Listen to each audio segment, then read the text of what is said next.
3, 2, 1, and welcome back to Chasin the Racin. And welcome back to the podcast brought to you by OMG Racing. Lucky Day competitions, they are fantastic to come on board. Please go buy a ticket, because if you don't buy a ticket, they don't support the podcast and you don't get it to you.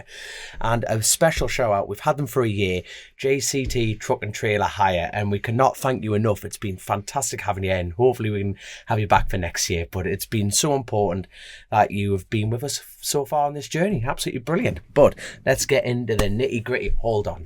I'm terrible at this, and you can tell we've got Grace Rouse in the studio. For all you audio listeners, I'm rolling my eyes here at my own disbelief. But obviously we have an episode sponsor, and it's good friends of ours who have been on the show a few times, Billy Energy Scotland. They obviously run Jamie Lyons and BSB Stock 1000. They're still actually trying to solidify their plans for next year, but they will be in the paddock. What class, we don't know. Exciting times for them. But Andy, Kat, the whole family, Caitlin, thank you so much for keeping the show on the road. But yet again, they can forgive me. They've got good crack, Josh. And this is a perfect opportunity to introduce the co-host. How we're doing, Josh Corner? Very well. I'm a bit cold, but we're warming up nicely. We're stealing our guest's electric here. You soft shite. It's a good thing we've got a trailer full of Northerners here. And this is the perfect opportunity to introduce our guest. World Superbike winners, Shaun Muir Racing. Sounds good, that, doesn't it? Have you got bored of it yet? Do you know, the truth is we haven't really celebrated it much. It's just been rolled straight from the last race into now, and I think it'll, when the season kicks off next year and we run that number one plate, it'll start feeling real then. Oh, that's fantastic. That was going to be one of my questions further down the line. What's like going into next year? You're bringing back the number one plate. That's great news. Yeah, well, it was one of those decisions. We left it to Toprak, but I just felt that it was it was his decision at the end of the day, and I don't think he realised just how much it would mean to the BMW brand to do that. So we said, look, let's do it. Please, will you do it? And he went, yeah, for you guys, it's going to be on the bike. So yes, that's the answer. That is great. I'll tell you what, but let's go back a little bit. Me and Grace were travelling down. Josh has made his own way down, and it's been 3 years since we caught with you, which is a terrifying, just the concept is terrifying. Episode, I'm looking at Grace here, 93. Yep, that. So episode 93, and it was just the beginning of it all. This is before you were running Tom Sykes at this, but I tell you what, you tell me. 3 years ago, test your trivia. Yes, go for it. Memory now. I think it'll have been Tom and Michael.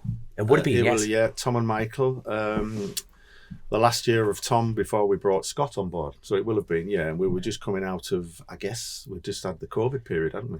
Yeah, because it would have been, yeah. We were here, me and Chrissy turned up, and you've still got the pride and joy dinosaur of a dog. It's class. Yeah. He's keeping guard at the back door here, don't worry.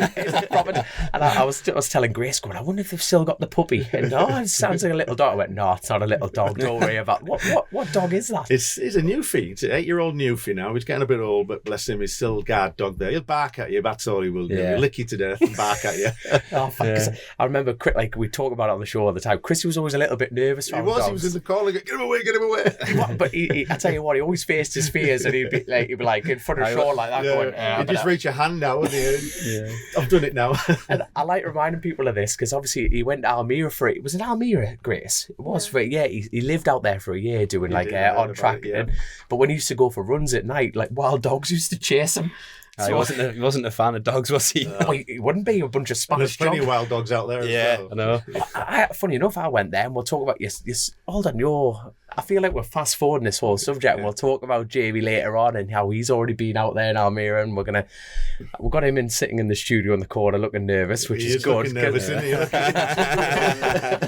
And obviously we'll talk about that towards the end of the podcast and like the future and obviously Jamie's plans, your plans and everything. But let's talk about 3 years ago, we were listening to the episode and how at that point you had Scott and the brand was unproven. Is that a fair comment when you first started? Yeah, it was. Look, I mean, we cast our mind back to that time there. We joined the BMW party in 2019, and it was a totally unproven bike. It was literally stock. We know that he was well publicised, and circuits where you just didn't need out and out horsepower. Phillip Island, we took pole position, finished 8th in the race, brand new bike with a virtually stock engine. And it was building, budget's not there, but we're in the height of a good, strong Ducati factory team. We're in the middle of Jonathan's multiple World Championship runs. Yes. We're having to break all these barriers down. And yeah, it was clear it was going to take us a long time. And so from 1920, then 21 into COVID and all the problems of literally losing a season of development because literally Germany shut down on the development side of things with us. So that was difficult. And then, we kind of getting upgrades and concessions. And almost the last time we did the podcast, we were starting to come out the other side with another upgraded bike. And as it sits here today, strangely enough, the bike we ran in 2024 this year wasn't really an upgrade. It was what we ran in 23. But what we've got coming now for 25 is a really good upgrade. So that doesn't bode well for the competition, but for us, it gives us that chance to clinch that manufacturer's title, and that's what's important to us as well. I tell you what, one of my favourite quotes, and we just re-listened to it. Please go watch it. I tell you what, if anyone's listening to this now, stop. Go back to episode 93, because obviously we talked about you with Guy Martin days, the Hydrex Hondas, the Josh Brooks, everything, the details. Yeah. I almost want to go over with you again because there were such good stories. But one of those quotes on there, and I remember you taking a big gulp because Chrissy looked you straight in the eyes and went, how are you, like, what are your ambitions going forward? And you just sat there, put your head down for a second, looked Chrissy straight in the eye and went, I'm a sucker for making big, ambitious quotes. Yeah, I am, and I was. And you know what the best thing about that, falling back on it was literally you saying, I'm willing to fall on my own sword. Yeah. Fair fucks, pardon my language. Well, you know what, you put the post out there. Well, do you know, when I look back to that period there, we kind of, we had Tom and Michael, but we also knew it was probably going to be Tom's last year with the team, and he would maybe have gone over to the satellite team. We did want to bring on the youth. We wanted to bring someone else fresh, and we'd already keen on talking to Scott. So he was kind of already in our minds that might be the route we took, and so the optimism's there. You got to remember when you're in a position like we are, and we were then, is you have to be able to attract a star rider. It's no good having a bike that's midfield and thinking, well, I'm going to be able to attract Jonathan or a Toprak or a Petrucci to come and ride your bike when you can't even get in the top 8. So that's a big challenge. But we got Scott with a lot of promise. Unfortunately for Scott, it's never really worked out on our bike, but I'm absolutely sure he will come back strong next year, 25 on the Ducati. But for us, it was every year has been a step improvement, no matter where we look at it. The bike's been a small step. The rider's been a small step. But the other bigger part of all of that is that the group that we have around us, qualities increase every year. We've got better engineers. We've got more engineers. We've got a better development plan that's backed by the factory. Because if it's not backed by those guys, we just simply can't do it on our own. And like we tried to do in 1920, and I was making them big, but we'll get a podium this year or whatever.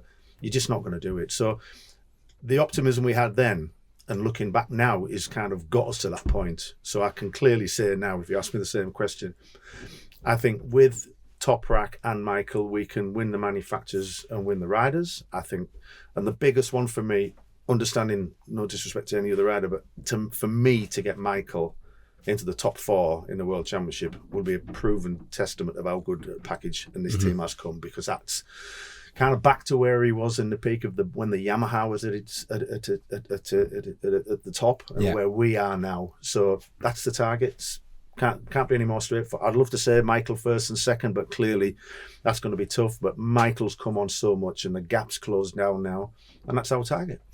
I really like to go down, do I dare say, the direct BMW route, because was it 2016 when you made the transition to BMW? Yeah.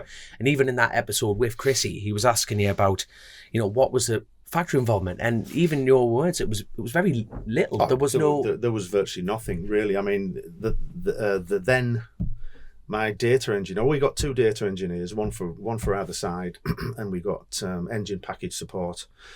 Everything else we paid for, and that was the situation. But Mark Bongers and Peter Lausch, who were then my data guys, are now still involved with the team now. So Mark Bongers is the technical director, and Peter Lausch is the head of electronics. So, that team's grown. Ask if you were to interview those guys and ask them the question, that have probably been the same as me. Yeah, we think we can do this. But in realistic terms, it's 5 or 6 years to get to the top. Yeah, I don't know how long it took Yamaha when they got that new bike out. We brought it in 15 in BSB. We won with Josh. It came in 16 in World Superbikes with the then Guintoli, and can't remember who the other rider was, but that was 16, 17, 18, 19, 20. Toprak won it in 21. That's 6 years before Yamaha won a world title. We came in 19, so 19, 20. Okay, it took us a bit longer, but we've gotten there. And so, COVID pandemic in the middle exactly of that. So Yeah, that's a good point, actually, because you lost comparable. 2 seasons, really, with that. We certainly lost a lot of momentum with the COVID. Saying that, the others probably did as well. But when you're already established, you can keep that level. Yeah. Where we were still trying to push through. You know. So there's a rhyme and reason for everything, and quite clearly, everyone's conscious that bringing Toprak to the party was a game changer. Clearly, it was, but it was also the game changer for the Yamaha. Bulliger's a new kid coming through now. We've got to handle all of that pressure. We've got to look at the eventuality of what ifs we lose our rider, which can highly likely happen unless we can convince him to stay. Who then comes in, which is why for me and for the team and for the whole project at BMW, it's important to have Michael really pushing through. Injury after injury after injury, and the stuff he's had has been really, really. One of them probably career threatening, but all the other injuries have been really tough ones to just come back for and click and hit the ground running. So, we can't lose track of. Yes, we won a championship. We missed the manufacturers by a few points. Michael was 6th. Yeah. And it's progress. So the next target for him is to kick on another level. And we're saying 6th in the world. It's not. We're saying that we're disappointment, but it's not. It's not as if. No. Yeah, but I get it. Yeah, and we lose track of that, or people have lost track of that. I sense. But motivationally, what I look at within the group that we've got is that to have 2 teammates with such a good dynamic is something I've never ever seen in the past, even all the riders through the years, because only one rider's going to win a world championship. It's a bit like Formula One. You're going to have Max Verstappen and a second driver. You're going to challenge that Max Verstappen with the next number 2 in the world. You have a 1 and a 2. So it's always difficult managing that dynamic of those 2 riders. But with what we have with Michael, it's fantastic because he is a calm but focused guy, super, super fit now. But he works so well with Toprak, and that works well with us. What's I mean, to be fair, Michael's probably been one of the most unluckiest riders on the grid, because he's probably the only Superbike rider who came out of World Supersport at the top, and then never really has had other than a few years with Yamaha, the opportunity yet to fully recognise what he can do, I guess. Well, I think, remind me, when he won it with Tankata, did he go straight to the Honda from the Supersport to the Superbike, which the then Pata Honda probably wasn't the fancied Superbike at that time? So did he go there when Leon Haslam was with them? Was he teammates with Haslam for a bit? Possibly. He was definitely teammates with Guintoli. Guintoli won a world championship with Aprilia, whenever that was, and then went to Honda the next year. Correct, because he had no other options. Yeah, that was it. But yeah, you're right. I mean, Mikey's injuries have been. I mean, he's had some big ones. I mean, he's still the pelvic and hip one was a big one, really big one. But the femur. I mean, okay, it was a lovely straight snap, but he's still got that pin in there, and it's huge. And he's still riding with it now, and it's like riding with metalworking. As a team owner, and a rider's getting injured repeatedly on that side of things, obviously through trying, but what does a rider have to do to actually convince you that I'm 100%? That must go through your mind a fair bit. Is it literally times? Is it just results? There must be a lot of doubt in your mind. Well, I mean, to talk about Michael specifically, we didn't want to rush him back, certainly after the first time. Then the second time where he did his pelvis in Estoril, and that just took time to heal. You just can't rush that one back. But the one in Assen, that was cruel. That was, we're not gonna hide behind that. That wasn't just rider error. There was, he'd hide-sided. The electrics didn't catch him, and he came out and he had a massive one. And he was a really soul-searching one for that one, because he just took such a big injury. It ruined another year. And that's 3 years. So really, this year's only been his only year of no injury, but coming back with trying to catch up again. So. We re-signed Michael last year, middle of the year, very quickly to give him the confidence, because I'm a firm believer in that. When we've already established with Toprak for 24-5, Michael's contract was finishing at the end of 24. For us, it made sense to keep that continuity, but we wanted to make that decision really quick. So as quickly as that decision was made with Toprak, we did the same with Michael, and it just completely relaxed him. He could see his just pressure lifted from him, because that's psychologically me believing that. When the rider's free and he knows he's got a clean contract, he's not worried if he's got to ride next year, he's going to ride free and be clearer. and he can run right the way through to 25. And if we're doing a podcast in a year's time and I've got another contact with both those two riders, I will be still equally as happy. Yeah, it just shows like that is a lot of commitment, because this is a sport. It's a very fickle sport. Especially you used to race yourself. Everyone still races, and I bet you were still mid-air in the high side, and people were looking for their phones, going, "Oh no, Shaun, he hasn't quite hit the ground yet, but I'll ride for you." And that shows your dedication to your riders. There's one or two that I think I'm on speed dial. Yeah, there's no doubt about that. I tell you what, I'm chucking Christian under the bus here, but he had a great terminology for them: ambulance chasers. Yeah, you know what I mean. I bet you've got a few with them. But I tell you, I want to go back a little bit, and I want to remind everyone that transition from BMW going, "Oh, we'll kind of help you." That sounds very degrading on that side. They obviously chucked a lot in. But actually go, "Right, Shaun, we want to do this full factory." When was that transition again? Well, it happened while we were with the Aprilia. This is when he turns on. It actually hasn't happened yet, Dom. You know what I'm saying? We left for the right reasons with the Aprilia, because it was it was an old package, but it was fully factory supported with Eugene and Savadori. So that was two enjoyable years. But the big writing on the wall was clear right from the beginning. We knew it. We went with our eyes wide open that the Aprilia MotoGP project was starting to take off with Grassini. It was going to taper our effort down. But I didn't have any of the choices, and it was factory supported. So we got the reference team aspect of that, which had its benefits with sponsors and the organisers and what have you. So we had 2 good years there. Middle of 18, I'd always kept the relationship. We talked about the TT with DJ, didn't we? And I ran that Gulf BMW bike at the TD with Dave Johnson. And that was a start of me discussing again with BMW, because I knew the new chairman, CEO of BMW at that time, Marcus Schramm, wanted to go full gas, full take, full send in the whole World Superbike paddock, not as a supported team, but as a factory team. Yeah. So at the end of 18, we had a discussion, and fair play, he sat there. Mark and I were in Berlin, Munich, had the meeting with them, and the board had approved it and said, right, we're going to give you a 5-year budget to go 19, and it'll then build up over the years. Yeah, that's what it is. 5 years. I'll tell you what, I must say, because everyone on this show is a sucker for a detail, but the clause in that must be phenomenal. Obviously, you don't have to delve in the details to save your own job here, but in a 5 year, that must be points. Like you must see development. Is that right to say that? Or? Like with most organisations, you've got to put your neck on the line. There was a lot of KPIs in there. We had to deliver certain aspects by certain periods. And I say 5 years. It was originally 3, but extended because of COVID. So we lost 2 years really with that. So that went at the extra one. And then when we kind of realised, wow, we are getting closer, there was another big commitment which pushed us on again. And as recently as October this year, my new contract now runs till 27. So that's 8 years with BMW. So that's a real commitment, that. Yeah.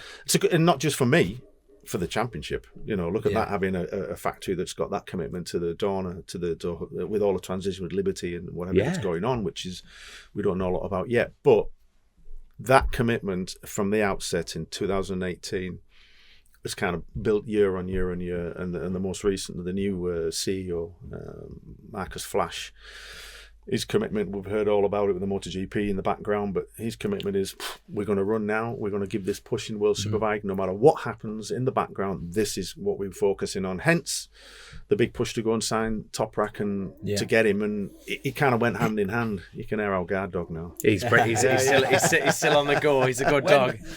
How involved were BMW in the decision to get Toprak? I mean, as a team owner, you wouldn't never not want to have him, I suppose. But at the time when we need to get a rider, who was the driving force between that? You can say me. You can say me. It wasn't directly me. No, not at all. It was Dr. Schramm, the CEO of BMW. Dr. Marcus Schramm. He is the president, CEO of BMW Motorrad. So was he a doctor beforehand? Yeah, he's a doctor of something. But it doesn't mean a doctor. That's right. That's not what I mean. It's like, okay, I can sign the new engine. The arm. He's not one of them doctors. He's a doctor of psychology or engineering. But even so, having a doctorate is not exactly around the corner, and then just suddenly step up to be the CEO of BMW. You know what I'm saying? Different circles. He's a very esteemed guy, and he is instrumental in us winning a world title. And he retired a year ago now.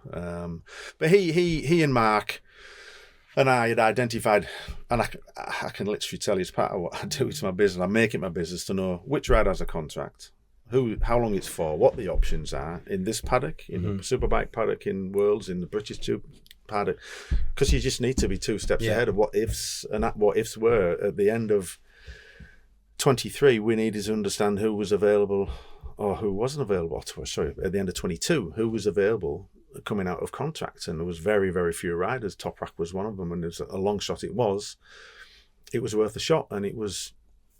You have to put nearly a flag to the mast, don't you, and just go for it. You must talk about your first, Toprak contract coming up.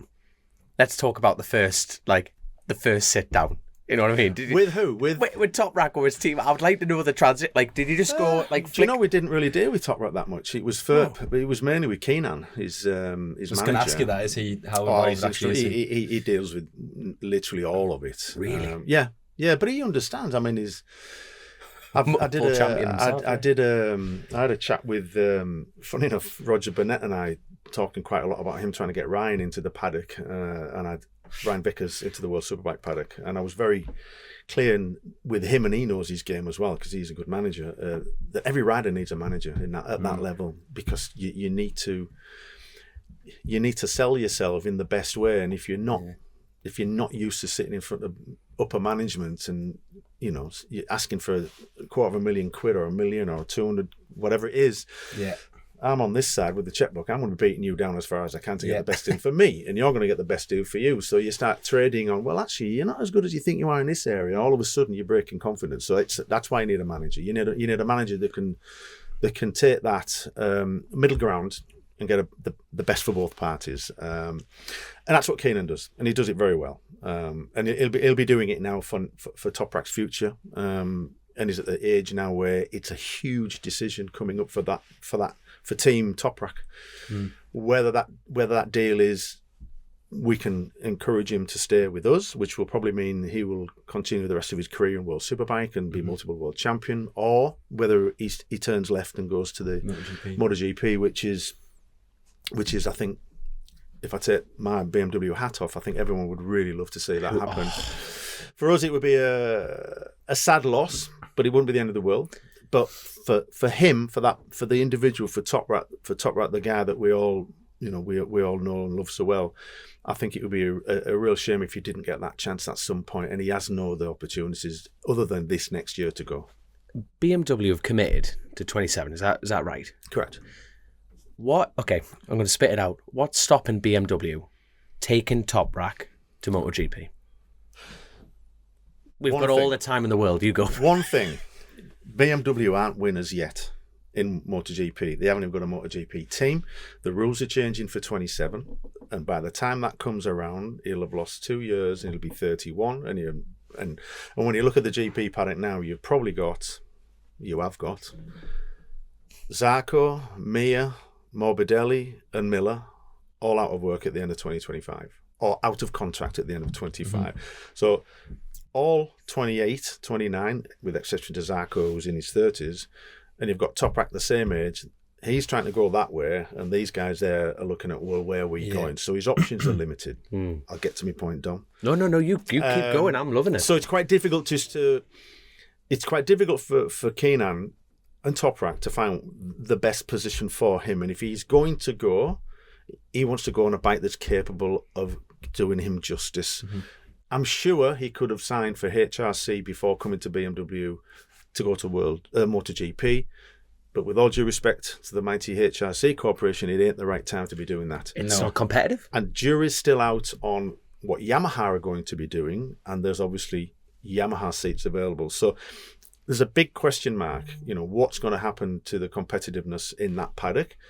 And it's only for 2 years before the new rules change, where they become to 800cc. So it's quite a conundrum, but I'm sure it will all unravel in the coming months. From a manufacturer's point of view, then actually, it's a very uncertain time to even consider going to MotoGP, isn't it? Because you actually don't know what you're going to commit to. I mean, I read what you read when it comes to GP, but I mean, I'm watching with eagerly what's going to happen with the Liberty Media takeover. It's under we call it the Monopolies and Mergers Commission in the UK, but at the moment the EU equivalent stepped in to do a check, which is normal due diligence, I would suspect. That day will happen. It doesn't change what's going to happen in the short term, but the long term, it means that hopefully two-bike wheel racing, whether it's World Superbike or MotoGP, is going to get elevated like Formula 1 has been done by Liberty. Yeah. That's the outcome. However, there's only 11 teams on that grid with 2 riders, and they ain't going to increase it. So whatever happens with whoever wants to come into the championship, they have to acquire them off an existing team. It's such a conundrum. It's not that straightforward, is it? It's just not straightforward. And there isn't, and of course, to have one other factory in the MotoGP paddock is going to be fantastic.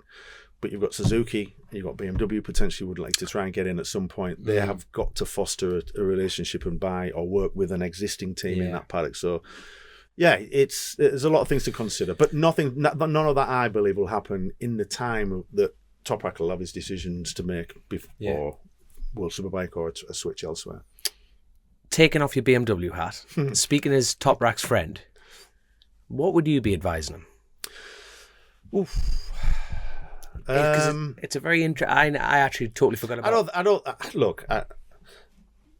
It's like me saying I'm going to take my half an advisor. I think I would speak for what the majority of the public are saying, which is we would love to see what Toprak can do. Yes. Put my BMW cap back on again. If he doesn't go, it's staying. If he doesn't go, we've got to convince him that what we've got is good enough to continue on. Fingers crossed, we can do that. If not, all I can say is it'll have been a pleasure, working with again. If you were Toprak, would it be worth going on a less competitive package just to get in MotoGP? No. There you are. There's the answer. No. You know what I mean? There's the answer. That's the character that he is, and I think public people can see that he's just focused on winning. He's. I would say he's. We talked earlier with Grace and yourself about the toys and the bits and all the things that he does. He's just a petrol head. He's at that age where he needs a challenge in his life. Leaving Yamaha to come to BMW was a massive challenge in his life, but he ticked a huge box. And what he did do in doing that is probably just proved to the world how good a rider he really is. I tell you, let's talk about. We briefly touched on fishing out for Toprak on that side of things, right? So let's say, right, you've turned up, you've put the deal on the table, blah blah blah blah. Tick. How nervous were you and BMW because you had the best rider on the grid? You're not the first to ask this. And I bet I'm not. You know what I mean? But everyone wants to hear it. How nervous if it didn't work? We didn't think about it not working, and I'll tell you why. Okay? I love it. Because the package, and this was one of the very, very positive things that came out of the relationship of having a satellite or a second team in Bonobo. We spoke about it again briefly. Garrett had proven, even though we weren't really clicking the results with my 2 riders, with Scott and with Michael in 2023, because we were outscored at almost the last 6 rounds by Garrett in the Bonobo BMW team. And what he had done, he'd given the belief to Toprak that, well, he'd said, I can win on this bike here. So fast forward from them and from that point, and to answer a little bit of your question, we didn't feel nervous one bit with him because he doesn't make you feel nervous because he's just a cool guy. Yeah. Secondly, we had Phil Maron as his crew chief, who was well known to me, having worked with me for several years previously in the Aprilia days as a crew chief for Eugene. Well, that makes it easier. And I brought over my ex-tyre guy who worked for me at that same time that went with Phil to Yamaha. So the blend was already there. And we were... we didn't really get to have this all grouped face-to-face with everyone together until... we have a workshop at Portimao, and we'd all agreed to meet down there. The guys were preparing the 2024 bikes to do a test. There was a test ban because of the Yamaha contract, so we couldn't test until the 1st of December because he was under contract and he didn't want to breach that. It was a no limits track day, wasn't it? It was a no limits track day. Brilliant. You carry on, sorry. Yeah. So, and this is just the crack. Mark and a few of the engineers were all flying in on the Saturday. We had already been there the Friday, Saturday, Sunday preparing the bikes. So Friday, Saturday, Sunday preparing the bikes. Monday, I'd booked the track on my own, and there was no one else there. So it was a Portimao track to ourselves, just for Toprak and Michael to test the bike. We had our Portugal Enduro's business, which one of my other sons runs down there at the workshop. So all the bikes are around there, and you must have seen the clips of Toprak on the Enduro bikes. Yeah. So I'm back at the hotel on Saturday late afternoon. My phone, ping, Toprak. I must meet you now. I'm like, oh, something's gone wrong here. So this is Saturday afternoon. Came down, met him in reception. He said, the forecast on Monday is bad. We will not do anything. I said, I know. I said, it looks like that. I said, don't worry. We've got a Jerez possibility, and there's one in Valencia. So I've covered it. If that does happen, I said, I have a better idea. He said, track day on Sunday. I'm like, I don't know how I'm going to... so this is my first... Chris has just hit me on the head there. Yeah. Sorry, mate. This is my first introduction to how pressy and how when someone's got something in the mind, they're going to see it through. Yeah. I said, oh, Toprak, we can't Do a wheel public. a factory World Superbikes out on a public track day. He went, please, just try. And I went away, and I actually know Glyn Margrave and the guys on the track day, and I messaged Glyn, and they were on the track on Saturday and Sunday anyway. Now I messaged Glyn, I said, look, long shot there. I said, but how would you feel if I put Toprak out in the fast group? And he's on the phone thinking, you're winding me up. So we had this. The next call was with Adrian and Andy, and my chief techs who were running it. I said, look, guys, I said, how quick could you get one of Toprak's bikes finished for kind of Sunday morning? Not a chance. I said, there's a chance. There's always a chance. How far? Anyway, 20 minutes later, rang me back. He said, where are we going with this one? So I told them, and it's this crazy. It's absolutely crazy. But it wasn't. And picture this. I'm at the garage number 1 with a load of pundits with bibs on, and Toprak's there with a bib on, right, getting an induction about what the flags do and how you do this, right? And everyone's just stood there going, I do not believe this. And Glyn made him do the talk that you've got to do. Good lad. I've got pictures. I was howling, and Toprak loved it. He was signing everyone's autograph and everything, made him wear his bib. Eventually they said one session he can take the bib off, but he went out in the fast group and he did 40 laps. Did he? He did 40 laps, 40 valuable laps on the Sunday. And true enough, Monday morning it was raining, and we couldn't test whatsoever, didn't turn a wheel. We left there, went to Jerez. We left there because we only had a half a day. All the way back up to Valencia. We were just hire cars. We'd got 30, 40 guys. We're just chasing the weather. Got to Valencia and did another a day and a half in Valencia, and that was us. But that's just what he is. I mean, most riders would go, well, I'm not going. I'm not doing a track day. Yeah. I tell you, imagine the lads on track going down there, and he bubbles alongside you and goes, right, off you go, lads. And it was nuts. It was nuts. I feel sorry for the bloke who was going to go win the fast group that weekend. You know what I mean? It's like that. I've booked the flights. I've got some new tyres. I am the man. And Toprak comes. Do you know what happened? In most track days, and I laugh because after a 3-day track day, which I think them guys are on, you're pretty knackered at the end, aren't you? They probably had a heavy night on Saturday night. Probably enjoyed themselves. Enjoyed themselves, and they probably went out on the first session thinking, I'm just going to go out to say I was on the track with Toprak. But by the end of the day, there might only been 8 bikes on track, so we literally had the good track time. Yeah. Brilliant. It was brilliant, and it was great conditions, and like I said, we probably got 40-50 laps, 30-40 laps out of it, and then next day was wet, 2 to 4, and up we went. Now, Brilliant. Be honest with us. Be honest with us. What was his initial feedback? Loved it. Well, don't forget. I was hoping he was going to say shite. Or something. No. I loved it because don't forget he was getting hosed off the Ducati when he was on the Yamaha coming at Portimao. It was a great race where Bautista just kept passing him on the straight. Yeah, and Toprak would fight with him all the way around, get back in front. He'd pass him on the straight, and he just came in. He had concerns, of course, but then we did Jerez, happy. Then we went to Valencia, which we didn't really have a reference point there because we'd never raced there. Never raced for a while there, I suppose. But we had an inherent problem with the bike.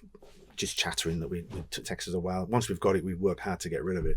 And he did, and he came in, and he just at the end of the Valencia test, before that, everyone just goes for Christmas, because that is the last roll of the wheels. He just turned around and went, "Yeah, we can do a job." He just said, "Yes, we can do a job on this." And I said to Phil, who knows him really well, I went, what does that mean? Can you translate that for us? He went, "He's happy."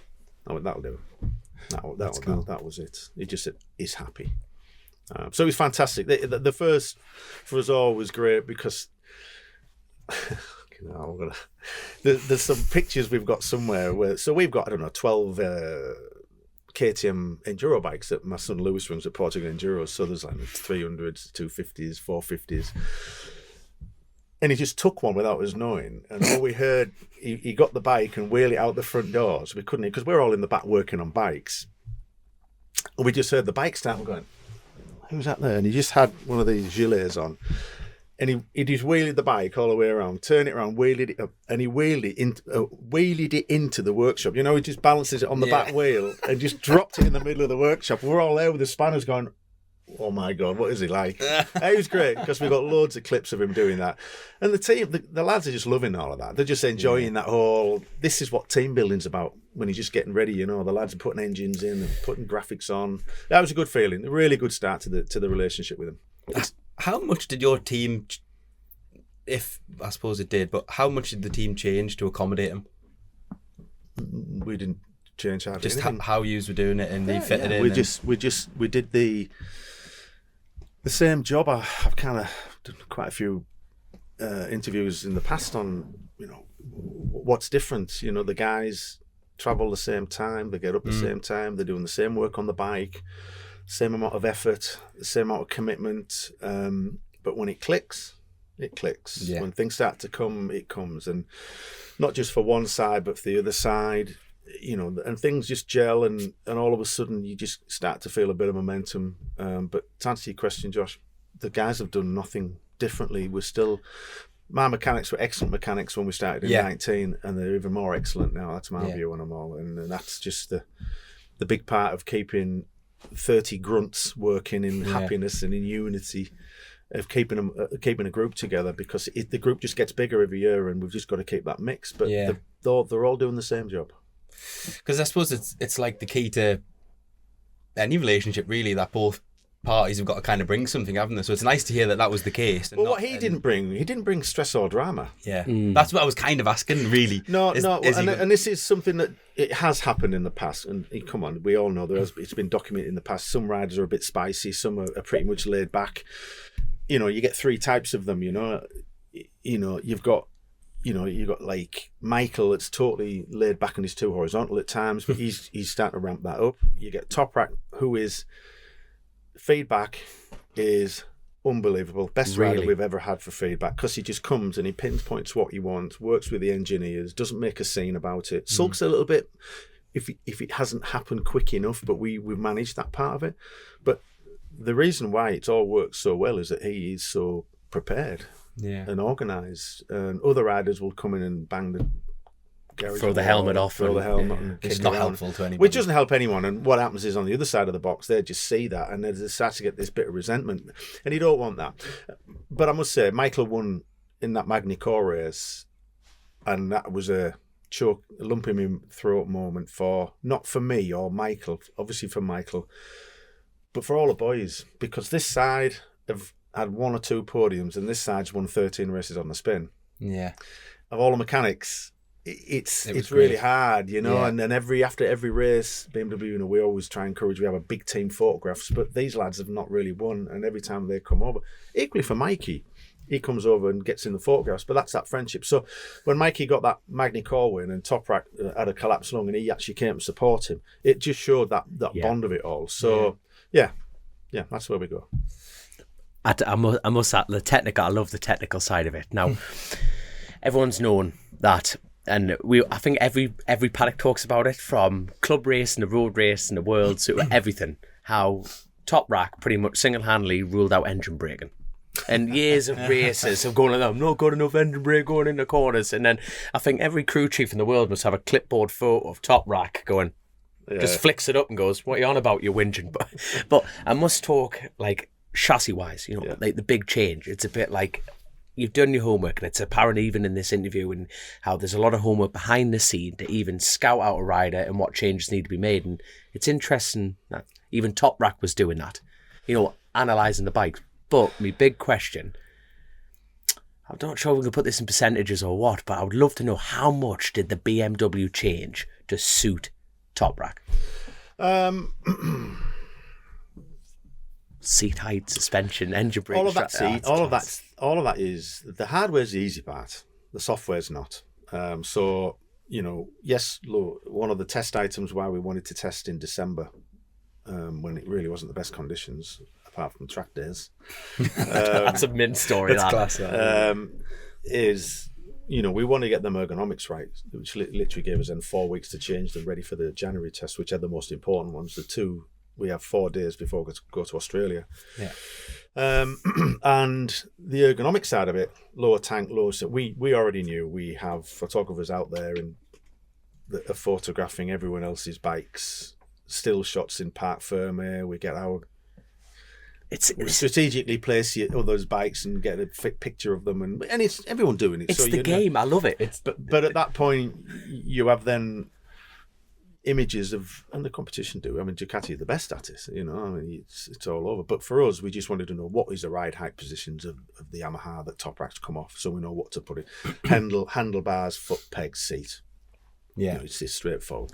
And you know, the simple part of it is, Paul told us anyway, or would, you know, give us information, and we would give an outgoing guide the information. We're not going to just put your hands behind your back. Of course, but the point being, you know, you can get all those kind of ergonomic aspects covered off and have a starting point, which is what you need. So going into what did Toprak need to make him go fast was a chassis that he could understand, not ride. He had to understand it. You can ride any chassis, but you've got to fix it, and you can't fix it if you don't understand it. So that's the first one. Obviously, the ergonomics we fixed almost overnight, so that was a quick fix. That was good. The engine, from what he came off, and I only talk about when you're starting at the top end and you're really looking at the top end speed and power and drive and what have you, was clearly better, which is why he liked it so much. And he asked me the question, what was his first impressions of Portimao? It was like, this is in fast, you know. He doesn't swear, by the way. So but the big point with the fine tuning is the electronic strategy with him. You know, we know his capability is brake hard and fast, but release very early, which is why it looks so dramatic. In actual fact, he isn't braking any much later than what Michael is. Right. He's braking a little bit harder, but he's already off it and turning before they're thinking about it. And that they are the differences of why he's so unique. And clearly with that, engine brake is historically, I know in BSB has been a real struggle because they can't manage it with the Mortex so strongly. And a lot of BMW riders in the short circuit struggle with this engine running on and pushing them into corners. Well, you know, we run the exhaust valve system on ours, which is... And can you still have GPS still? Yeah. You can have it corner by corner. Yeah. So that whole stopping the bike, engine brake is massive for him. That is... If you videoed him all year long on Fly on the Wall, 90% of his comments would be engine brake, stopping the bike, engine brake into the corner. And it is. Even when he's winning races, not enough engine brake. It's just the same. Yeah. But it's his focus, it's his unique riding style. And do you know the good thing about it is that Mikey's tried to change his style more into Toprak's, and that's where his success has been coming from. I was wondering that, how do you have to, if they've built a winning race package for World Championship on Toprak, how much does a rider have to adjust to it? And you've already answered that right there. We didn't build a bike for Toprak to win a championship. We already had a bike. We just had to fine tune it to what he wanted. For him to be happy. I like that answer. Yeah. We and the direction we've gone for 2025 is similarly input from the best performances at the best circuits and the worst performances at the worst circuits. We're all right at the best circuit, not worried about them. It's the worst ones. So the ones where we've really struggled. Perfect example, we couldn't, honestly, we were diabolical in previous years at Barcelona. And And we saw what happened in Barcelona because the BMW really used a lot of the tyre. And Barcelona was one of the worst circuits for us. So, Michael changing his style, and it's so difficult. You guys have ridden the bike. Someone turns around and says, right, I don't want you to start riding like you've been riding since you were 11 years old. I want you to start riding like this. Yeah, I'll just go do it. And, if everyone did it, we'd all be doing it, wouldn't we? So Michael drifting ever so slightly into this more Toprak style has had that impact. And that's teammates working at the best. Do you know when you put them side by side, I would imagine this is not the case, but I think everybody expects to see this night and day difference. If you laid both bits of data out, onlookers would go, "Oh, you would expect to see this huge difference," but I bet it's not. Is it? No, it's not huge. But little bits. It's not huge, but you can clearly see it when it is. If you understand me, I'll try to explain it. It's when we overlay data, and I'm not a data guy, but when we overlay the data, the guys can. When Michael's struggling, or Scott's, mostly when Garrett, because he was kind of closer with Michael, and Scott was kind of unfortunate, probably the fourth on most occasions of the BMW riders. But when Michael and Garrett put the data together, and they were both inherently not strong at a circuit, and Toprak was, you could clearly see that difference, and it didn't take long to fix it.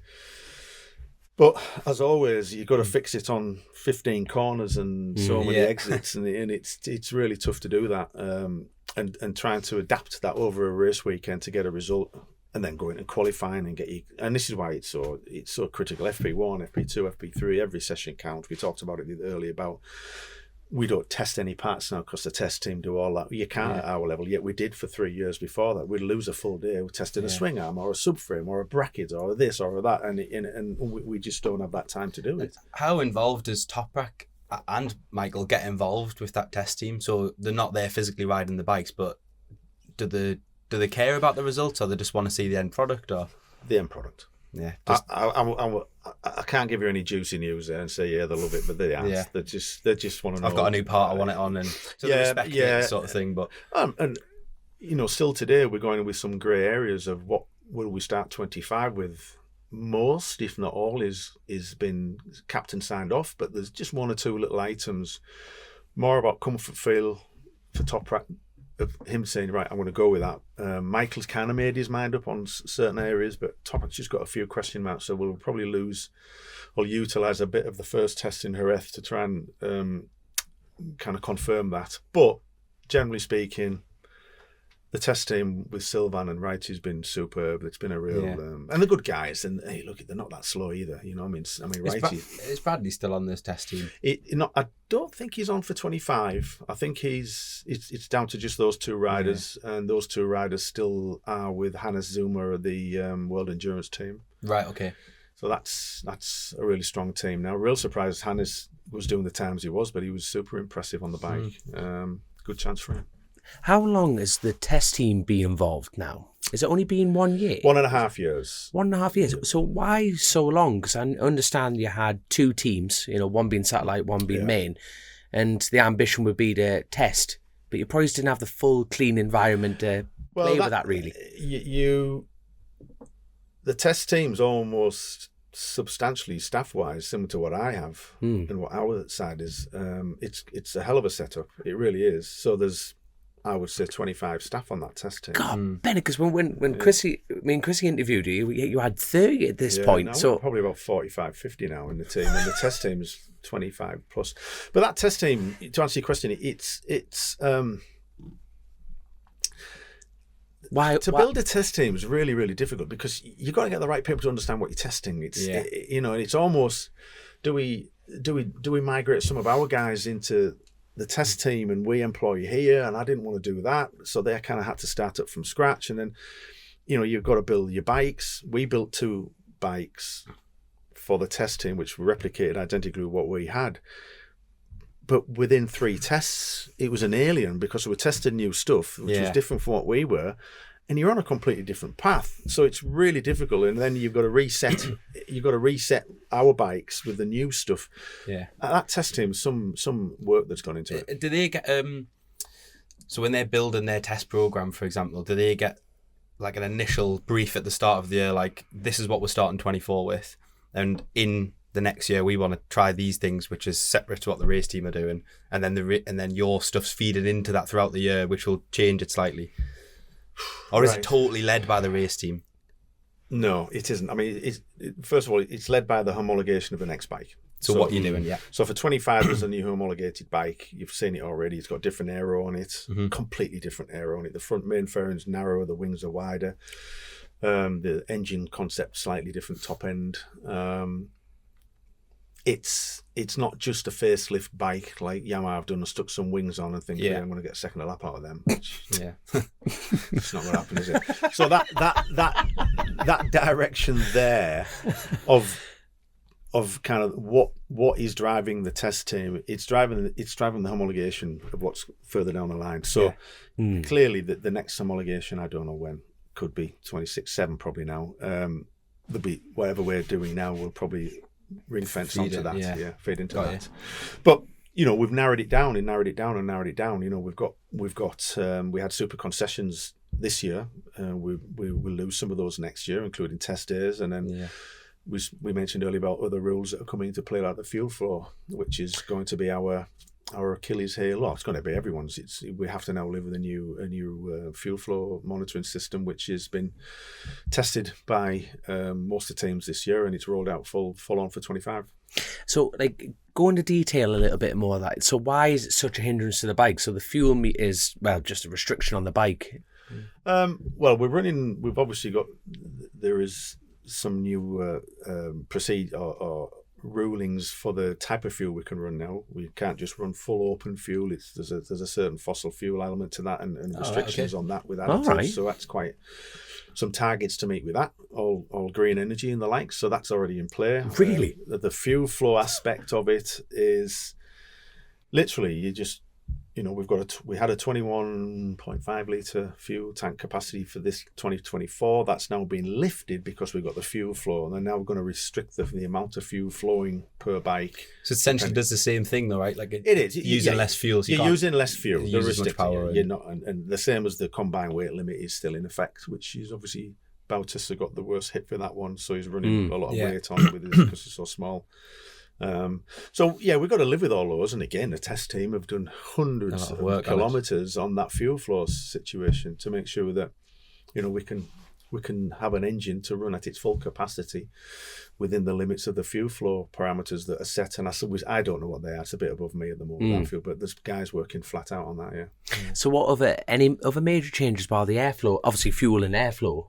Fuel flow. In terms of restrictions, since you've won the championship, I suppose.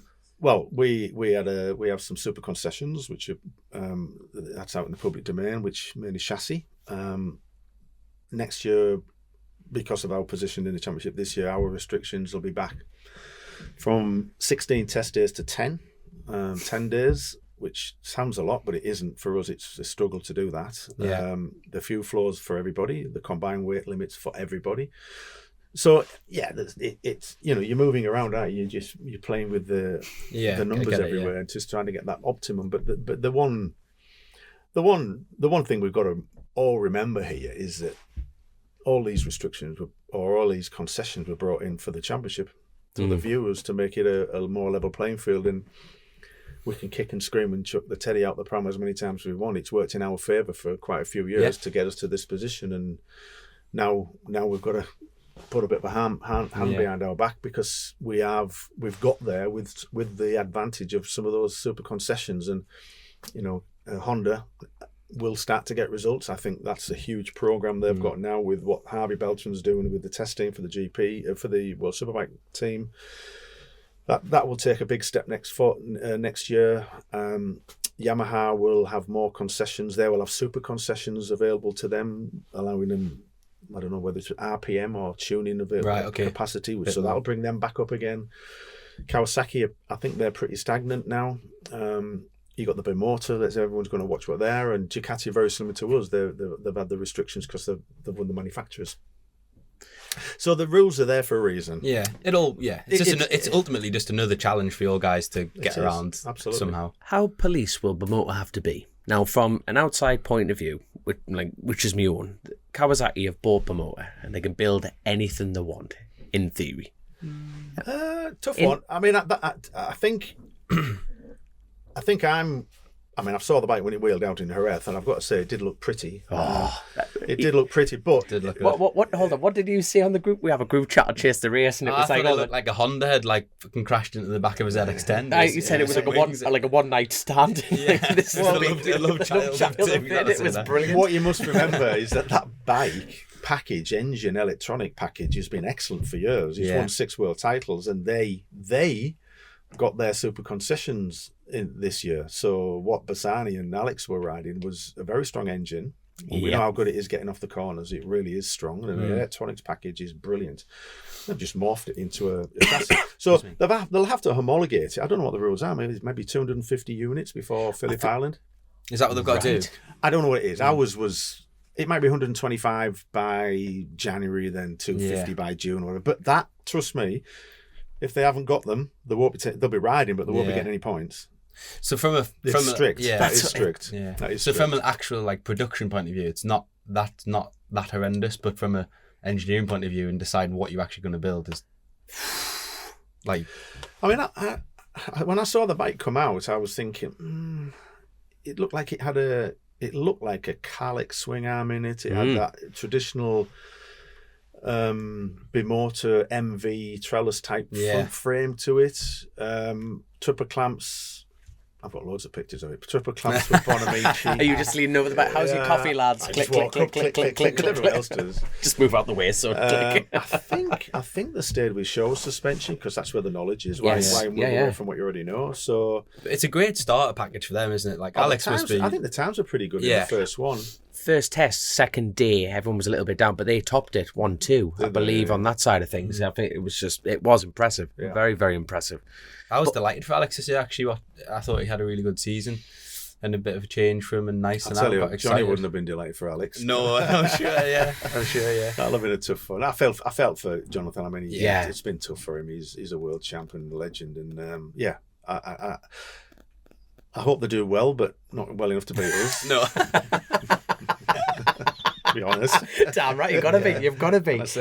Absolutely love it. No, I've got a fantastic question from Julian Rose when we're talking about the BMW development on that side of things. And Julian asks, why are BMW consistently underachieving in BSB? Appreciate the rules are different, but why they have been raced by quality riders and teams?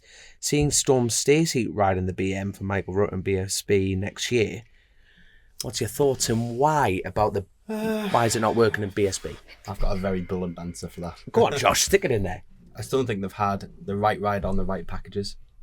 So like Leon was running his squad with not like probably the best budget, the best everything.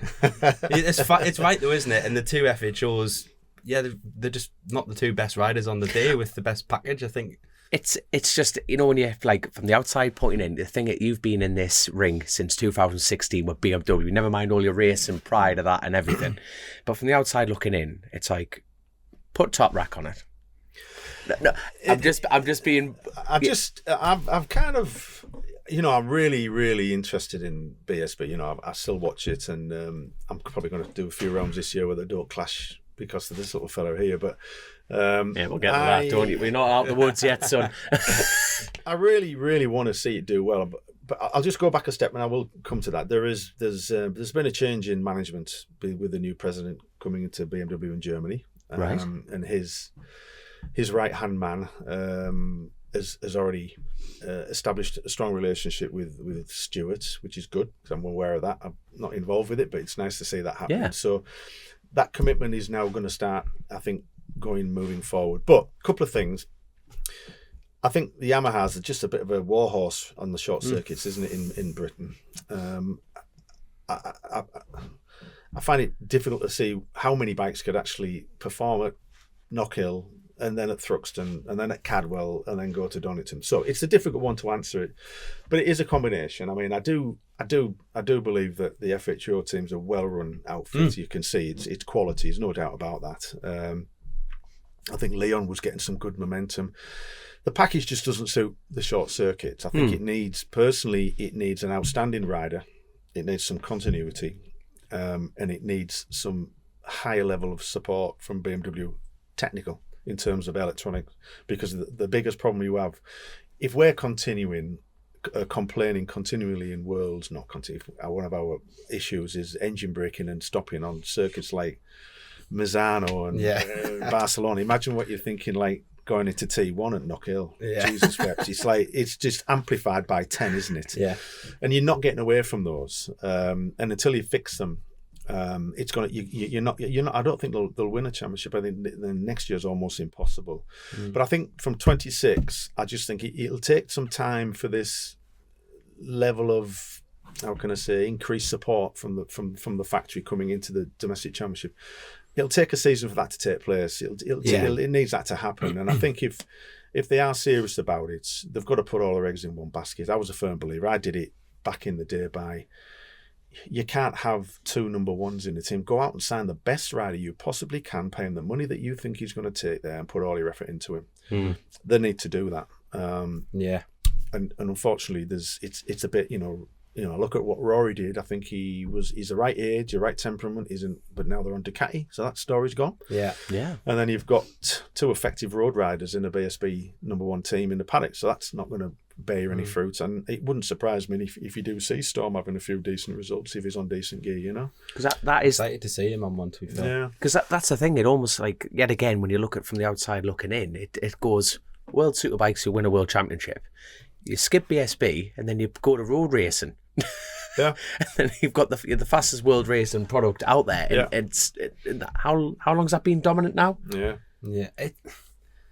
It's difficult. Exactly. You know what I mean? I think Davey, I'd like to see Davey have a good season in BSB, just because I think he's capable of doing more on short circuits than people probably give him credit for.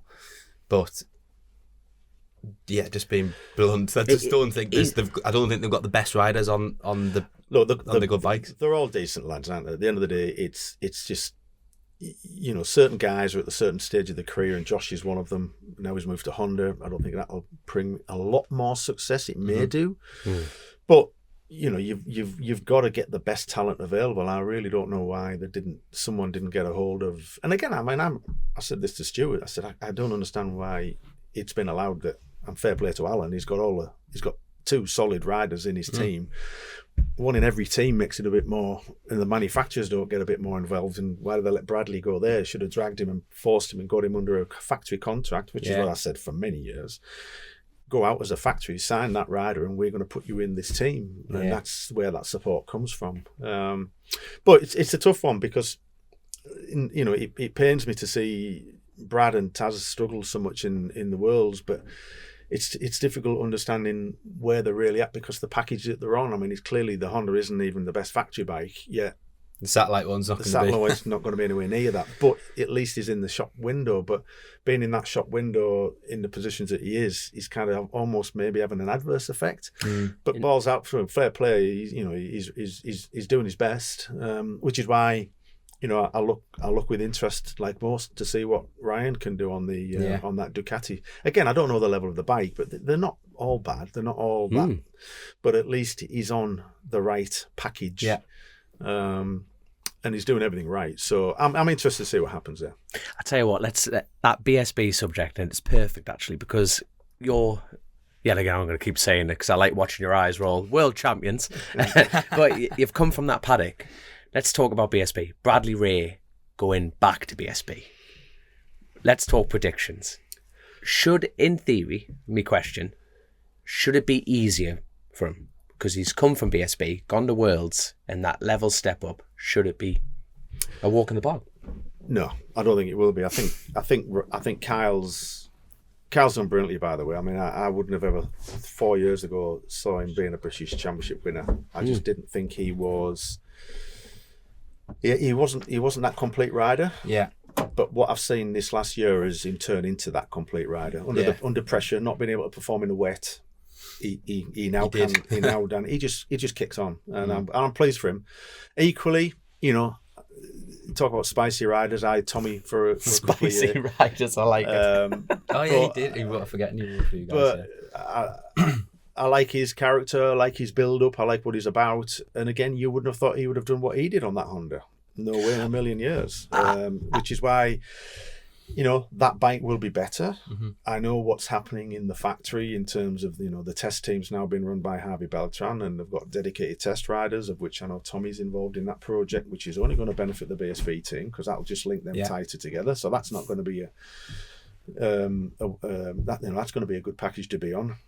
The Ducatis look like that's going to be a good one. I mean, I'm really interested. The whole size and weight and riding style of Ryan Vickers on a Ducati, Rory Skinner on the Ducati, that could be interesting. So it's going to be a fight. It's going to be a fight. It's exciting, for BSB actually rider-wise. Typically, I was just about to drag your son on stage here, and he's buggered off. He must have known it was coming. You know what I mean? I want to talk obviously we're miles away from the Patreon questions at this side of things, but obviously I want to talk about, we've dipped into the BSB side of things, and I must say it's been absolutely fantastic. I don't think it's been very publicly known, but you've been involved with young Carl Harris, haven't you? I was up until kind of back end of last year. I mean, it's obviously Carl Senior rode for me, and he was just a great character. And when he sadly passed, Carl Jr. and his little sister Ella now live with Carl's brother Ryan, Andy Harris, and Liz, and they've been brought up there now. So that's from being 11, 12-year-old. That's been the kind of home. And over time, we've kind of crossed paths always with young Carl through the motocross with our Jamie and what we do, which has been really good, and we've kept that link. And then when Brogy approached me and said, "Oh, hey, look, I've been talking to Andy Harris, one of the other brothers, Carl's brothers, and little Carl wants to have a go at road racing," and Brogy said, "I'd really like to do that." So it was a bit of me in the middle of just trying to make sure he had the right of everything, because I wanted him right, and knowing Steve would do a brilliant job anyway, and he has, by the way. He's done a fantastic job with him. And the start of that process of Carl learning was a year on Super Junior. He did the Super T. No, it wasn't Super. He did Super T this year, and then last year he did Junior Super Sport, Junior Stock. Yeah, he went straight from 85 big wheel. 600, straight onto a 600 yeah. It's gone that class now, so you have to sort of remember back, but So Brogy ran that team with a couple of guys. Carl was running in it. I helped out with some sponsorship, and then this year he's done the full super team. At the same time, my lad's been thinking about, I want to start doing it, and little Ella, Carl's sister, is going out with our Jamie, so it's all a big family thing. But the good, exciting thing about this, and this is I'm interested to see this happen, is that Carl's in a team now with another young rider who's only just turned 14, maybe coming 15. He might be eligible for super team. It's called Isaac Martin. And he's a young kid coming through, and he's a rider that's been doing super team practicing with our Jamie, and he's bloody quick. So that's the next step coming through. Is this like a little private betting side of things? Or should we get the Ladbrokes going, right? Put a win on here. So your son's been out riding the super team bike already then? Jamie's been riding. Yeah, he's done 9 days in Almeria. You're gonna have to drop him a text. Where is he? This is. Oh, is he? He's hiding. That's what he's doing. I'll tell you what. While he's not here, is it more nerve-wracking that he's on roads or motocross? Oh no, it's the difficulty we've got in our family is that obviously I have commitments with the World Championship. My youngest daughter does national dance championships with so my wife's away every weekend with her, every other weekend. So at the moment, my eldest son Louis, he'll be kind of looking after Jamie more than I will, because already with the BSB calendar, I think there's 5 clash. 5 clash with what I'm doing, so it's probably better I aren't there, because I went to the first test or the second test in Almeria, and I had to just stand back, and Steve was going, "Shaun, just stay out." Yeah, leave him alone. Are you an openly admitted motocross dad? Yes, totally. I am that man. Just standing up. You've seen the clips. I'll take the fucking seat off. I'll take the seat off. Stand up on the seat's off. I use it all the time, by the way, and it has been off a few times. He's back here now. Don't you worry. Take a seat. Take a seat. We're laying into the thick and thin of it. Who's your little teammate? Isaac Mark. Yeah, he's a good name to watch. So Jamie Muir. Jamie Muir. The spotlight. Yeah. How are you feeling about it? You're gonna have to get used to this little world of getting interviewed here. So this is the deep end. We're just talking about the main number one question. Now, you can't answer this. Okay. Is your dad a motocross dad? No. Well. What do you mean by motocross, Dad? Take the seat off, screaming, you're doing everything wrong. 100%. Can you just say it one more time while I turn the volume up that your dad is a motocross dad? 100% a motocross. That's perfect. Got the volume balance in there. Fantastic. So I tell you what though. So growing up in this world, you know, I tell you what, me and Chrissy, when we came here 3 years ago, you jumped in a helicopter with your dad and flew off, and that was the first time we actually got to meet you on that side of things. So you've come from motocross straight into your is this the first time on a tarmac bike in Almeria? Ever time. But talk me through it. Is it all the hype you've grown up in worlds? I've loved it. I've always loved watching. I've always wanted to ride one, but I've only became like proper passionate about it in the last year a bit or so. And I've kept on telling my dad, I really want to do it. He's been like, well, do you really want to do it, or do you just want to have a go and mess about on it? I was like, I really want to race one. And he was like, well, let's get you on one then if you really want to do it. So I got on one. My first test was at Almeria with my brother, because you were at, where were you at? Cremona, Cremona. Yeah. So I was out with my brother, Isaac Mark and Steve Brogan, helping me out doing like on the track. And it went really well. I loved it. Like, it's so much more of I like it more than motocross. It's cleaner. Yeah. Yeah. A lot cleaner. It's like, I don't really know how to explain it. I like, with motocross, it was a lot of jumping and that, but when you're on tarmac, you're like so close to the ground. It's like, it's like fear, but you're not. You didn't feel like you're going to cartwheel the bike every time like you're on motocross. Yeah, like it. How was it at the second test when I was there then? Oh, a lot of pressure, so much pressure. Okay. I want to tick away at the psyche here. No, you know what? These are big shoes. You know what I mean? Just pretend you're not here for a second. But you know, obviously, your dad turning up. Did the enjoyment go out of it a little bit? No, the enjoyment did go out of it, but it was a lot more pressure. Like, because he's like, it was like World Superbike team owner champion. And it put a lot more pressure on me. What sort of things was he saying to you? Like, he didn't say anything, because I told him, I was like, leave us alone. Yeah, like he was, because of all the motocross days of obviously like always in my ear. Like, I remember one time when I was in motocross, he threatened to take my seat off because I wasn't stood up enough. And it was a Guy Martin's old track. Guy Martin had hold on, that was a British GP Honda test track, and that's not the seat was off. I said it's coming off, and it was regular that because you were lazy, you wouldn't stand up.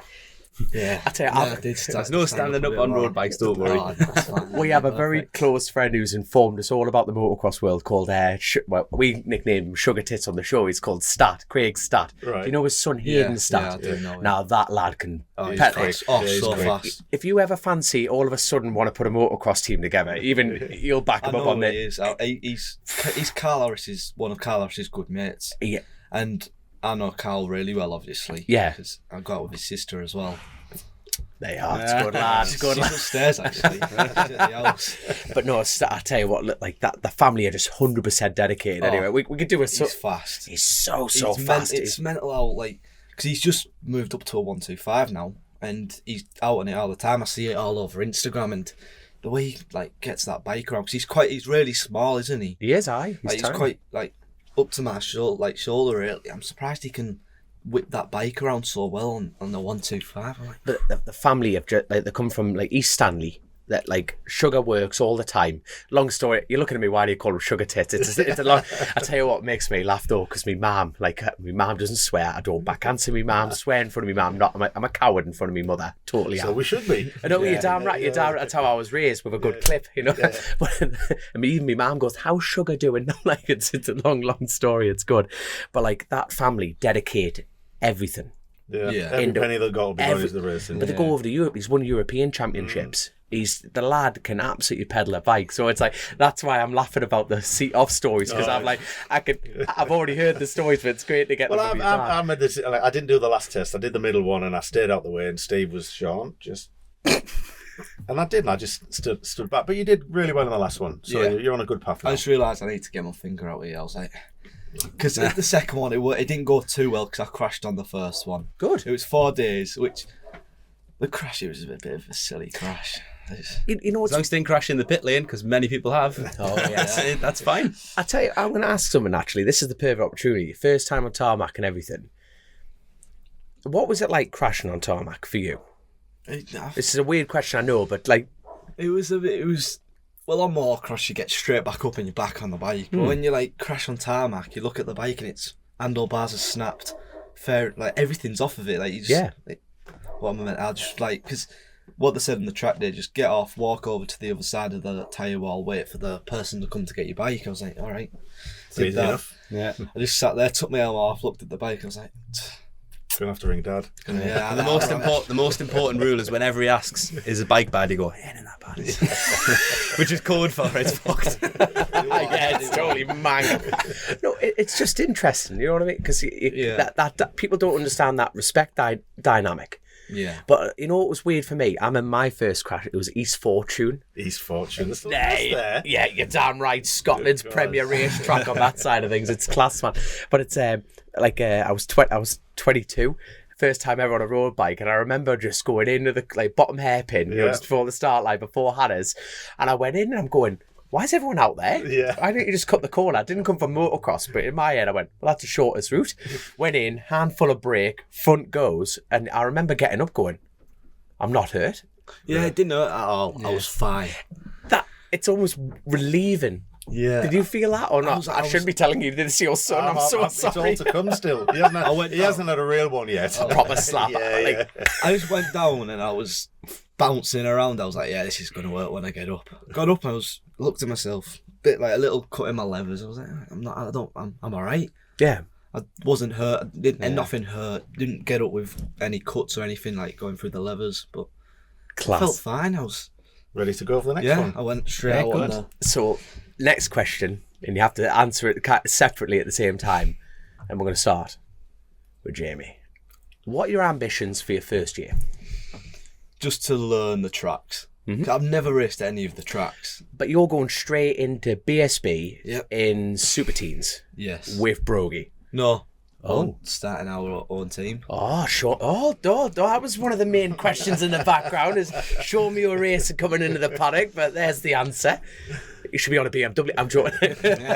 Well, we're branding it as Portugal Enduros, which is my brother's brand. Get the put in there. Good son, you like that. He's going to tear up. This is my boy here. No, all right, continue. So we're doing it with all Portugal Enduro branding. Yeah. So it's like the bike's going to be like have Portugal Enduros all over it really, and my dad's gonna fund it. We're not gonna go for any team. It's a lot cheaper really. Yeah. And we've got our own mechanic called Grant, who's really good. He did Carl last year, was it? Yeah, last year. And he did a good job, and I thought, well, he isn't doing it for Carl next year because Carl's doing the 600s, isn't he? I think. Yeah. Is that what he's doing? Super Sport. Yeah, he's stepping up into Super Sport. Yeah. Yeah. So on that, we just want to keep the pressure off. There's quite a few teams we could have put him in. You know, we're still gonna work with good riders that'll do track day, instructing, anyone that's available. We've got to get his entry approved on Super Teen. So we're just going to run a tight little unit on our own. I don't want to add any more pressure to it because in Super Teen you don't really need to. We just got to just enjoy it. Just learn the circuits, enjoy. See if he's got the minerals, you know. And if he has, then we see how much more we can do. And his brother Lewis will be kind of running it all. Yeah. And then I'll be out the way of 4 races, so they're probably the best 4 results you get. Here's a question: who are you more scared of at a race meeting? Your brother with his branding all over the bike, or Dad? My dad. Oh, you make it sound terrible, this. No, I'm loving it. I mean, this is great. It's just a lot of pressure. Yeah. Well, no, but why? I mean, I feel like I'm proper picking on you, but you've got your dad sitting here going... There should be pressure, really, because that's why you kind of do it, isn't it? And because he's like... He watches the fastest lads in the world ride a bike every other weekend, really. And then when he goes and watches me, I'm just... No, you put yourself down there, son. You did... when you look at the clock, you've got targets, haven't you? It's like Josh said there. What's your targets? You've got to learn the circuits, get your one out the way and say, right, do I really want to do this? Is my dad going to lose half of his inheritance for the next 10 years supporting Oh, this? come on, you've been racing far too long. You know it's gone. That went years ago. But I tell you, I must ask, right? So there's no pressure situation. How's Mum taking it? I love that. That's the general reaction. Even with motocross, she was a bit on edge. Like every time she came and watched me, every time I was over a jump, woo! I'll tell you, that was a serious discussion in the house. I'm thinking, right, oh, get her in a good mood. Has she got a glass of wine? Right, come on, let's go do it. Yeah. So we sat down and, look, darling, we need to have a decision here. Jamie really wants to do the race, and straight away, so, yeah, she's given it the green light for now. My nana was the worst. Oh, Nana. Because she's seen her son crash so many times. That's the other side of it. But yeah. how did Nana take it then? Is it like a... Don't go too fast. Don't go too fast. I was like, That's kind of I'll tell you something funny, right? After every race, she watches every World Superbike race. Is this your mother? My mum, within 2 minutes of that checkered flag coming out, my mum's bringing me. He did ever so well, Kojack, didn't he? Oh, he did ever so well. Kojack. I said, he's leaning over too far, though, Shaun. He's leaning over too far. Tell him to slow down. He looks a bit... And I'm like, Mum, that's what it's about, you know. I love that. Kojack. Toprak, Mum, not Kojack. Oh, that's excellent. Every event. I'm so happy Grace Rouse is in here now, because if you don't call the episode that, Kojack, you're like, what do you mean Kojack? That is class, man. Have you got a favourite circuit you think you're going to enjoy? Donington. Yeah. Oh, shit. You want time to think about that? God, Bennett, Donington. Have you done any of the circuits yet? No, but I'm hoping to do like Alton and Donington before the racing because of the official tests. But we need to just wait and see what happens first. Yeah. Will you do a club meeting or anything? Croft's got a good club meeting at the start. North East Club, come on, you're from the North East, man. He has to do his ACU licence. I think we're in Australia on the 24th of February. I think it is in Branson. So it's the Bemsey Club they're doing the licence. Once we've got that, we can then go and do a few. It's limited. Within 15, what you can do in the UK. The only other thing is, I suppose here, and I've got a funny story about you guys actually. This is Teesside. When I first started racing Super Teens, I used to go and ride around Teesside, and you boys used to turn up on when you were running Hydrex Hondas. Right, Nick Shanley used to, that's it. And Easton came one day, and I was like, I couldn't ride around. First, second gear. First, second gear. It was brilliant, yeah. But we loved it because we were just hard in like 11, and we couldn't go on any. You couldn't go on any circuits when Super Teens was in it then. It was the only place we could go. Have you done any pit biking or anything? I've literally just bought a pit bike. That's class. This is fantastic. Like, you know, it's in my garage now. Actually, we bought it. Father Christmas got it for you. Yeah, Father Christmas. He's a hell of a fella, that Father Christmas. Never comes to mind. Gives me a lot of call, but I sell it. You see, so happy days. No, but I've just got a pit bike and it's in the garage. I've got a 140 just for like just practicing. Like when I'm not riding the 400, I can just go out on that and do more riding. Cause I love it. It's just the only thing I do outside of school, except from like going around with my mates and all that. I just like to go out on my bikes. All take over your life now. Brilliant. Oh yeah, it's good. Yeah, but you're in the perfect. Like, you know, this is fantastic. What age are you now? 15. Ah, right. So 15 going on 30. Like, how long have you been drinking? Some height on you. Jesus. No, a bit tall. But you know what? I'm just going to say this out loud, and it's refreshing that you come from a racing family, and you'd almost assume like, right, yeah, there's a bike. You've got a lot of respect straight away. You know, you've had a crash on a bike, and you've stood up and gone, oh no, hold on. You know what I mean? It's like you understand the work. You've seen the work that goes in. You understand the full concept of it, and it's exciting. But I must ask, because I'm very, very jealous, because you haven't raced before. The BSB is going to be a total new canvas. Oh, yeah. To a lot of people, that would be like, hold on, whoa, let's pump the brakes here. But is that on your mind, or I think it's great that you just feet first. Well, it's hard to say really because I've like grew up with being in the BSB paddock when I was young and all that. Like when we used to go around on my little pedal bike at 5 years old. Yeah.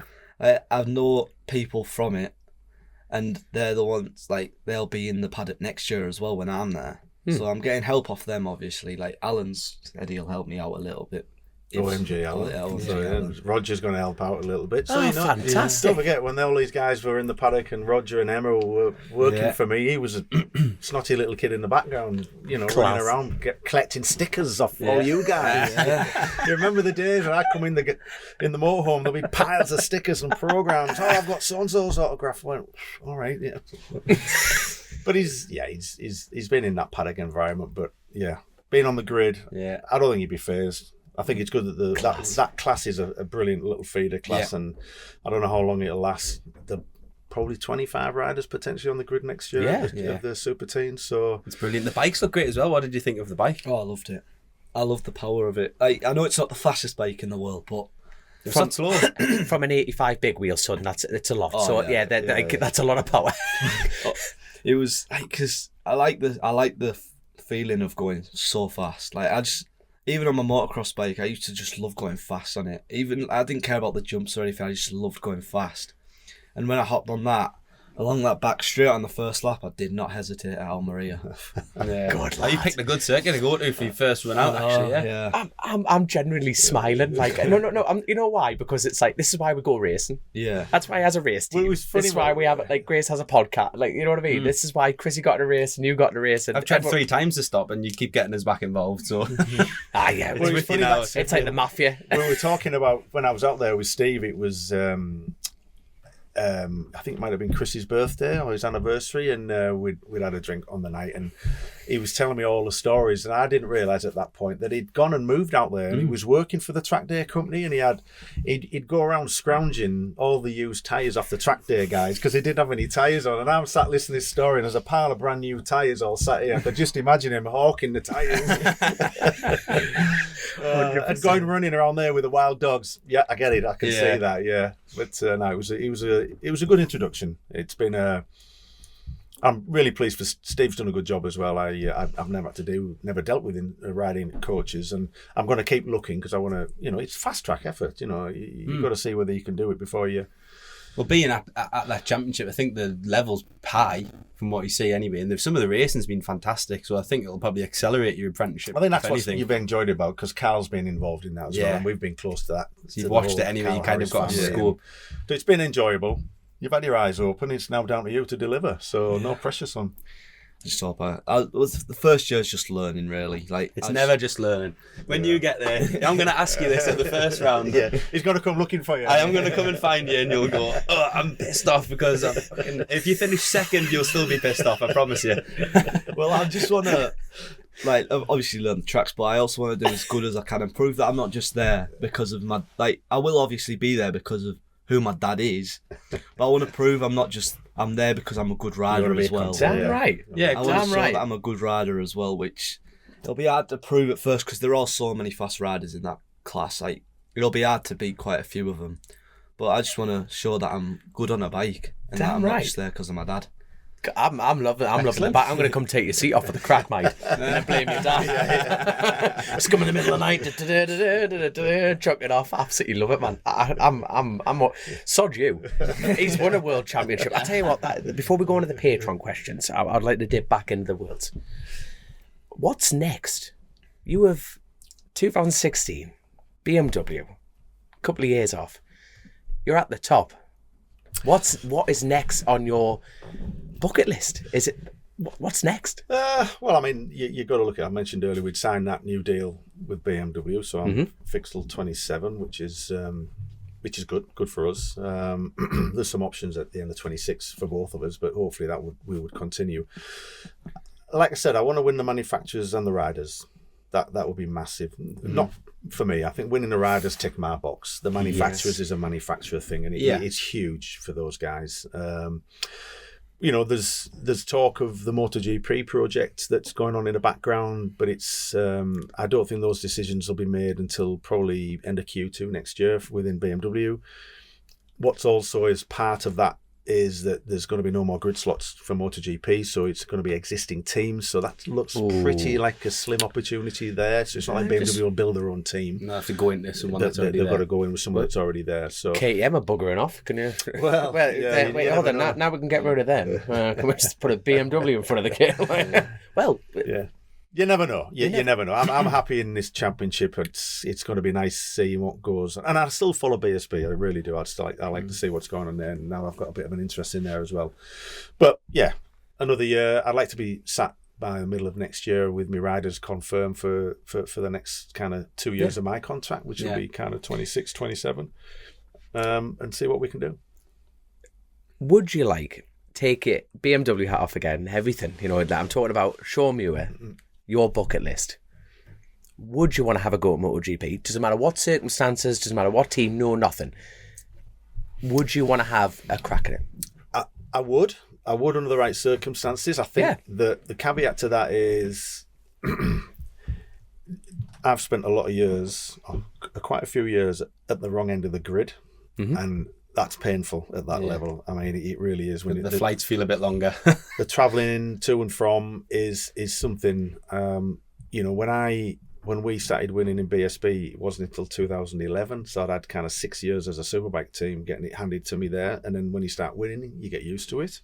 So from 11 to 15, winning as many races in 2 titles, and then going to Worlds and doing nothing, then starting to get the results like we are now. At the moment, I want to ride this out for another year or two. Enjoy it. But there's a big, if you could get the back end of the Grand Prix MotoGP paddock on bikes that are not competitive and you're 30, 40 seconds off the podium every weekend, that's going to be a tough call, that one. And I do, you can't underestimate the level that those guys are developing as well. You're looking at Honda and Yamaha now, they'll be doing crazy overtime to get those bikes to a level to be competing against the mighty Ducatis at the moment. So everything's got to fall into place, but I would love to do it at some point. That's good to hear. That's really good to hear. I love it. Absolutely love it. You got any more questions before we go down the Patreon route, my man? We'll answer some Patrons. I will have a few, but go on, we'll do some Patreon questions. Patreon questions, absolutely love it. Talk amongst yourselves. I'll tell you what, I've got one more before you get going.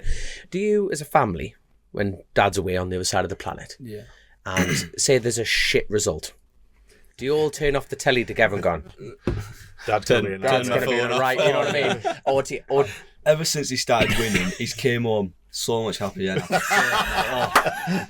He used to come home, shut his bags on the floor, go straight up to bed. Now he comes in, Give us celebrating and everything. And truthfully, it's good to see because of so many years in World Superbikes with not the results that he wanted. Yeah. And now all this is he's getting the results that he's always wanted, like what he used to have in BSB. It's good to see, really. It's just good. You just sink your teeth in. That's what we've got to respect about your show. You know what I mean? You sink your teeth in, you fall on your own sword and your own words, and you've put the proof in the pudding, haven't you? Straight off the bat. Yeah, you have to do it, don't you? I mean, look, good lad. As we keep saying, the years of no results, when they do come, it makes it all worth it, doesn't it? Every sport you do it in, that's how it is. You've got to taste the losses before the wins feel as good as they do. Fantastic. Go on, Josh. There's so many messages here, just with huge congratulations, which is really nice. We've got. Have you got one? Yeah, actually, one of the ones that you might have covered this in the old episode, but I don't remember. There's a question here from Harry Bell asking about Michael Dunlop not riding for you at the TT and leaving during the week. We covered that episode 93. It was very good because I remember you turning around. I remember Chris going, "Can we talk about it?" And you went, "Yeah, I'll set you right." straight away. So all the truth was 100% there. Yeah, he's just saying what's Shaun's side of the story. We'll do a brief recap. Is that all right? Yeah, it's funny, I speak to Michael quite often anyway because he's at crossroads as deciding where he goes at the moment. And that's great to hear because obviously that particular year, it was. It was tumultuous. I mean, if I look back into the period of the bike was brand new. 2015, the new Yamaha had just been released. No World Superbike team, so all the development was coming through us with that Milwaukee Yamaha. And we thought we had a really good package on the roads for him. We built him Superbike, Super Stock, Super Sport, and everything was looking good. But we didn't have a good Northwest. There was a few late teething issues with the development of the engine. Still wasn't. It was a great production bike, but for the racing at our level, it was just a few little issues with the oil breathing, and it was getting to a tense point over that week. of the practice week, and we heard the murmurs and the rumours, and don't forget Josh was already doing a good job in BSB on it. We knew we were going to go good level with it. That was the year you won with Josh on the Milwaukee Yamaha in 2015. Yeah, and we just pulled our pants up and had a man's chat and said, "Look, Michael, if you're not going to ride the bike and you're going to be running around behind, just get on with it. Let's not waste our time and be sat here on race week." And I said, "Make your decision, and I'm going to give you till 9 o'clock tonight, and let me know if you don't want to ride it. You don't want to ride it, but you don't want to ride that. You don't ride any of them. They're all going back. You're not going to keep the 600 or whatever." So that decision was made, and we, through gritted teeth, shook hands and walked away, and had a bit of a settlement afterwards, and things was put to bed, and we forgot about it. Honestly, we just forgot about it and won the championship. And it's refreshing that you're still chatting now. You know what I mean? It's so easy just I tried to help him on other bits in the past. I mean, it's good, that. It was not his business, but it was also him. Yeah. You know, I mean, that's Michael. We know what he's like. But I think he'd be the first person to admit that as well. That's the thing with him.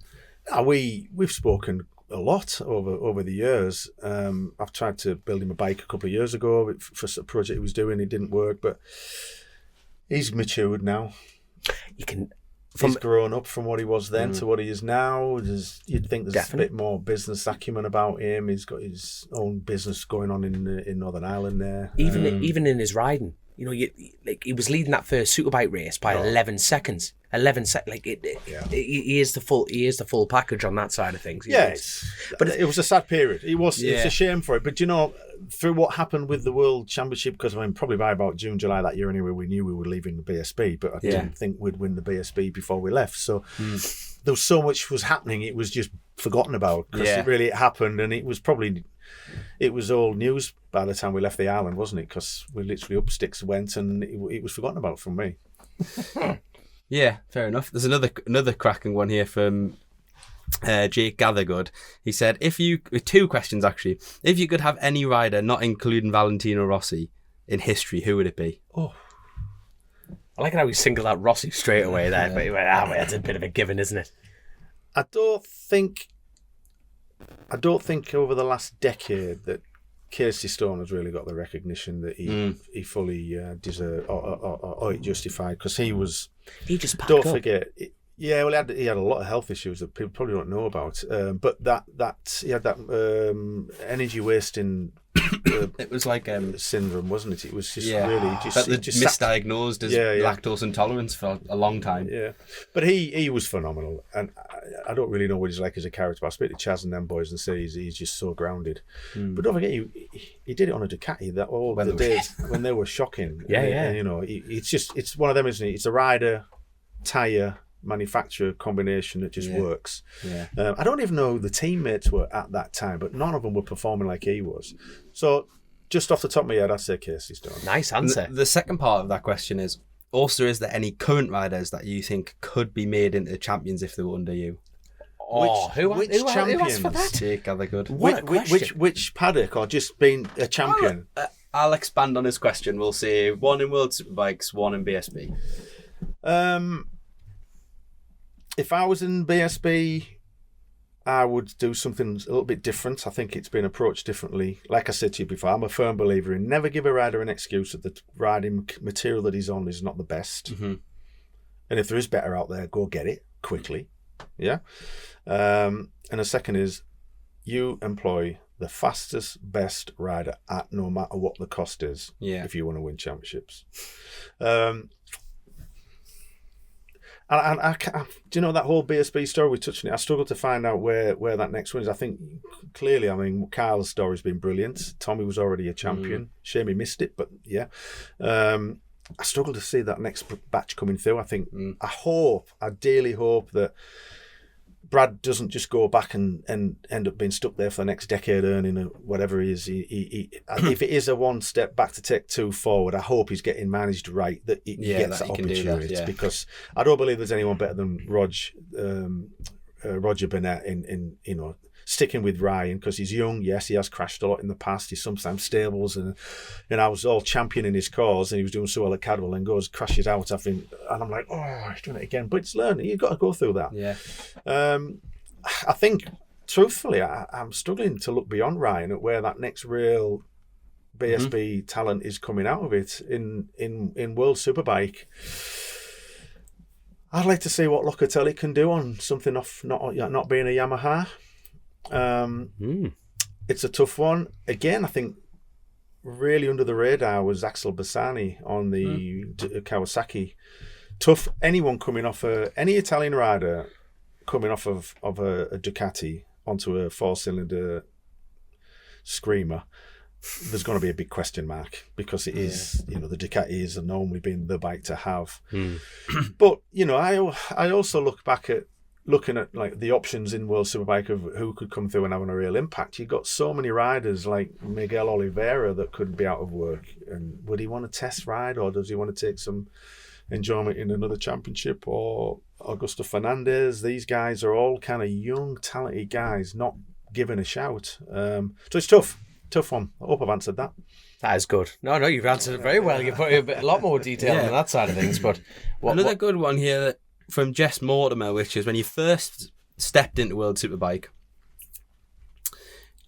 how much did the team and equipment and infrastructure have to change from BSB to World Superbike? Not so much the team. The infrastructure was just night and day. I mean, trucks weren't compatible. Hospitality, kitchens didn't run. The plugs were just. It was a complete startup from nothing in terms of that establishment. But surprisingly, we almost adapted it overnight. We quickly had a baptism of fire. Also fortunate that I had two riders that have been around the world more times than I'd ever been around the world, with Carol Abraham and Josh Brooks. So they were fine, It was normal to them. Mika was with us at that time. We'd had a lot of years in that background, so that was a good for us. And we quickly built it up. So it didn't. Initially, it was a bit daunting, but very quickly we overcame it. The biggest challenge we said in those discussions in the last podcast was Brexit and the car and the whole and that's taken a resource on its own just to sort that aspect out. But again, you overcome it. Yeah. I remember coming to your workshop when you were going to World Superbikes to buy some of your old garage boarding. Is that where Chrissy's boarding came from? Or was that for you separate? Different. Chrissy did end up with that boarding as well. Shut up, man. That's a small world, isn't it? He did end up with the first lot as well, yeah. Or the team he was with ended up with it. And you were like getting... I remember he just had like lines and lines of titanium paddock stands and just titanium everything for the weight. Of he still smiles about it now. He's thinking about the checkbook as well. Yeah, that cost a bit. Yeah, no, it's brilliant. I'll tell you what. Well, I'm gonna definitely get Chrissy's question in, and it's been sent in by none other than Tony Rolls. Throw back to Chrissy. Invite 5 people to a party, dead or alive, and who would you be asking and why? Me? Yes. JB, you're going to ask that. Who would you? Which riders would you? Michael van der Mark's number 1. Wow, no hesitate. Right? Good crack. Good. Instant crack. Just had whiskey. He's just. Can you get him on the show? Come on, get him on the show. No problem. I mean, we had a Christmas party the other week in NEC, and I'll try answer it, but I could see him fiddling on with something. He's just always up to something. And Simon, who was one of our guys, he smokes. He left his fags on the side, and I could see something going on. And he'd emptied same old story. He'd emptied all the tobacco out of it. He slid a banger right in the end of his fag. Slipped all of it in right. Well, Toprak can see what's going on. We're all sat. This is just Mikey non-stop, lit it all in. And he just said, I'm going for a fag. And I passed him a fag. Simon's half cut. So he goes and we're all stood out in the restaurant and he stood outside. All you just see was boom. But whatever he put in it was bigger than he normally should have. He come out and his lips were like this. And Mikey's going, what happened, Simon? You fucking know what happened. So Mikey's the first one because he's a joker. 100%. 5. I'll do 3. 5. No, you're doing 5. No, you're doing. No, this is Chris's question asked by Tony Rose. You've got to answer it. Go. Number 2. Go for it. Off the heart. Go for it. I'm going with riders. Kuba Smertz because he's great fun. Really, always lively. Never shuts up, and he's there at the end. Always the last one. Class. Then I'm going to throw. Do you know all them? Carl Harris was a fantastic. Yeah. he'd cause so much mischief, that we can't go into what we're talking on here about. So that's in the next couple of years on the next pod. do you know? That's 3, isn't it? We've got 3. Carl, Michael. That's that one there. Young Andy Carroll, he's nice and sound. He's just like the moderator of it all. You know Andy, don't you? Yeah. He's sound, Andy, and he just keeps everyone in check. Yeah. Mr. Organised, you know. And I can't think of a fourth, but I will think of one in a second. Go on, give me next question. God, I tell you what, you put 2 more names in there. You went straight in with Vandermark. Come on, what's 2 other names? Finish up the question. Give me 2 more names. Well, I don't really speak to any of the riders that much, so I wouldn't really know who to put in. Go on then. I'll just put in my favourite riders, like Go obviously Toprak. Oh, Yeah, but like, Toprak doesn't do partying at all. Because he doesn't drink, does he? Doesn't His drink, religion, that's it. Gets Yeah. bored quickly, loud music, partying. Just not for him. All right, so Toprak's not going. Pick another. Oh, I don't really know. I'll pick the last one. Yeah. Phil Marin. Phil's a good guy. He likes to, and he's an encyclopedia. His wisdom. He'll tell you a few stories then.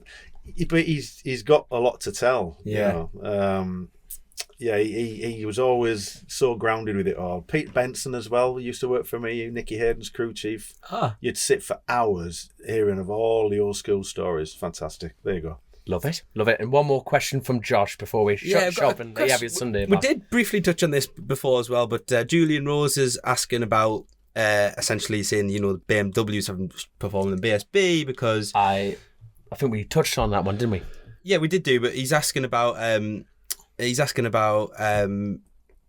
storm riding for Rutter. Yeah. Do you think?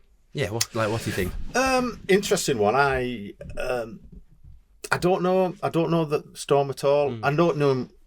I know him to say hi and have a chat. He's been in hospitality with Brent a couple of times over the course of this year. I think just sounding the paddock out. He needed a change for 100%. Sometimes riders need a change. Like I said, he could be the top finish in BMW. It's a big step for Michael doing a full Superbike team. Yeah. I know they're looking at material now and what level he's going to get to, but it's a tough one. He was 2 or 3 years ago one of my. He could be the one coming through because he was on Superbike. He's been on a long time now, and he's only early 20s. In the GR team, He's been in that same infrastructure for a long time. He's been stunted, I think. I generally think that he could do really, really well. He could in a new environment, as long as Michael gives him that. I don't know what the team looks like, how that all works, but yeah. It'd be nice to watch him. There's, like I said, one or two like that. I'm interested to see how they perform. Same with Skinner on that Ducati. He'll either be there or he won't be. And if he is, it'll be another one that'll head straight back to, or could end up back in World Championship racing. Love it. Absolutely love it. I just want to say, I've got a million questions in my head, and I'm thinking, I'm looking at the time, I'm looking at the whole thing, and I'm thinking we're going to unfortunately have to wrap it up. But honestly, lads, thank you so much for letting us ruin your Sunday morning. It hasn't ruined it. More exciting, really. He's been looking forward to this all. When you messaged and said you were coming here, I knew we'd be sat in the corner. When you've just made his week, you realise that. I'm not being. I'm impressed. I'm not blowing smoke at it. But not many people can sit down and just crack on like that. So well done. And obviously, shout out to your brother as well, because Chrissy got in touch with him about the logos. The logo. So it's he did. Yeah, we've got the logo that Lundy made here. That was actually the previous logo, but we've got new ones. And I'm looking at Grace here. We've got obviously more merch. We've partnered up with Ugly & Co. So the hoodie ranges come out, which is fantastic, but you have to buy that product through the Ugly & Co, gentlemen and ladies. But Grace has obviously got her own hats, which has got your brother's logo on it, and honest, the whole brand's been reconstructed. And it's all northeast. I like that. You know, it's something that I laugh because don't forget, going many years, there's always been a big north-south divide in racing, but there still is. But the fact is that we are so far north and it all is up here. I'm really proud of that, and it's I speak to so many people on the world scene and ask where you're from. I can't say Middlesbrough or Gisborne. It's always I'm from Yorkshire, and I went up the north near Scotland. I say that's about it. I'll leave it at that. Up the north is So it's up the north. It's a big statement for everyone. I know Paul won the World Championship. And I don't know what his emotions were, because probably it was his first one, but to answer you what we said about earlier on, we haven't really celebrated it that much Yeah. because it's just been straight into racing, into testing, into development, and then Christmas has come. It's going to be that probably January, February when we walk in the box and see that number one, and here we go again. But no, it's been great having you up here. I've waffled on a bit, but I hope you Loved enjoyed it. Absolutely loved it. And you're going to have to win Thanks, again. Grace, so for my birthday gift. If you'd like me to make a donation anywhere, I'll buy 20 calendars or something like that. Yeah, and I tell you what, for the audio listeners, he's just got himself the Alan Carter book handed over cash ready to Grace. So Grace Rouse, there's never a free deal. Obviously, on that side of things, Grace has put this calendar together, and I'm scared to look through those photos. She brings out a calendar every year with riding graphics. So Ryan, look here, that's funny as hell, man. We just rip each other. The podcast is about having a crack, isn't it? Because he always shops in Burton's, so that's on that side of things. You have, man. I don't know what's going on there. You have to buy a calendar. We'll donate a calendar. We'll exchange the cash. So these are out now, yeah? You can order these on the Chasin the Racin, and hoodies through Ugly and Co. and the new caps as well. And caps and everything. Yeah, you'll have to have a flick through that, so don't you worry The about hoodies that. hoodies are brilliant, actually. They're we just got ours, haven't they? They're really good. Absolutely love it. But obviously, to sign off, we must just say thank you so much to OMG Racing, JC Truck and Trailer Hire. They've been with us for a year. It's been absolutely fantastic having them. Totally laid back, great people to have on board. And obviously our new sponsor to the team, Lucky Day Competitions. But we have got a message from Andy and Kat from Ability Energy here. And he would just like to say, the family would like to say, Ability Energy Scotland would just like to wish all our customers and friends a Merry Christmas. I was about to say, this will be released after Christmas. So Merry Christmas, guys, by the way. I know it's beforehand. That's it. And obviously, Ability Energy is sending the same wishes. And it's, hope, exactly the same. Everyone has a successful 2025. So, needless to say, yet again, thank you very much. Congratulations. It's been a pleasure. And just win the championship. It's that simple. I'll try my hardest. Fantastic. Right. Awesome. We'll catch you all later on. Thanks for listening. See you in a bit.